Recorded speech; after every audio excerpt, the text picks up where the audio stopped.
Your shoulder hurting you. Shoulder pain is one of the worst pains we see. It's dreadful. You can't escape it. It goes night and day sometimes. I've seen loads of them. A lady came to see me once. She said, I'm in quite a lot of pain. Been to the hospital. They gave her some painkillers and said it's okay. But I was suspicious. So I examined her and I x-rayed it. And if you look at the x-ray here, you'll see what I found. Um, she's fractured this bone here, which is called the humerus. And believe me, there's nothing humorous about fracturing the humerus. Um, the fracture is here. You can see it right across the bone there. And see this huge gap here? That's because it's so swollen. The swelling has pushed the ball of the humerus right down. So really nasty injury. Anyway, she's okay now, thank God. But a very nasty injury. Anyway, that's one thing. Now another thing that happened is a dislocation where this ball comes out of its socket, just sits in front there. Sometimes it can go to the back. I've never seen one at the back. I've only seen the front ones. I met a guy called Colin McMillan, who was a world champion boxer, and in his first defence of his world title, dislocated his shoulder, and he's fighting with one arm because this one's just hanging down there. And of course, obviously, he had to cancel that bout.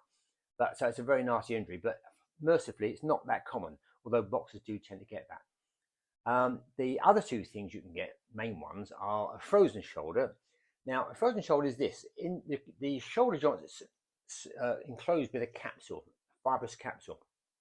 And to allow you to move your arm up there, has lots of loose folds here to allow you to raise the arm. Those folds, like these together, are joined together, so you can't move it. So you just can't get your arm up. Now, they're very painful and they last a long time. With treatment, they can be quicker, but they can be very nasty. And the other thing is a rotator cuff problem. The rotator cuff is a collection of four muscles and lots of ligaments that hold the ball in the socket. If there's a problem with those, again, you can't get your arm up properly, or certain ranges of motion are very painful. To differentiate between a frozen shoulder and a rotator cuff problem, with the frozen shoulder, it won't move. And if you push it, it still won't move. With a rotator cuff problem, if you gently move it around and get it up, you can raise the arm. With a frozen shoulder, you never can. So that's a differentiation. Now, the rotator cuff can be a torn muscle, partial or full thickness tear.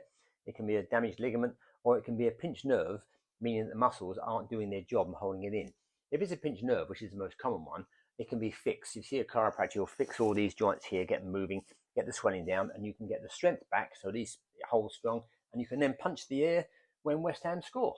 Hope that gives you a good idea about shoulder problems. There's lots more to talk about, but that gives you a rough idea of the different ranges of them. But in most cases, it does recover. Thanks for listening.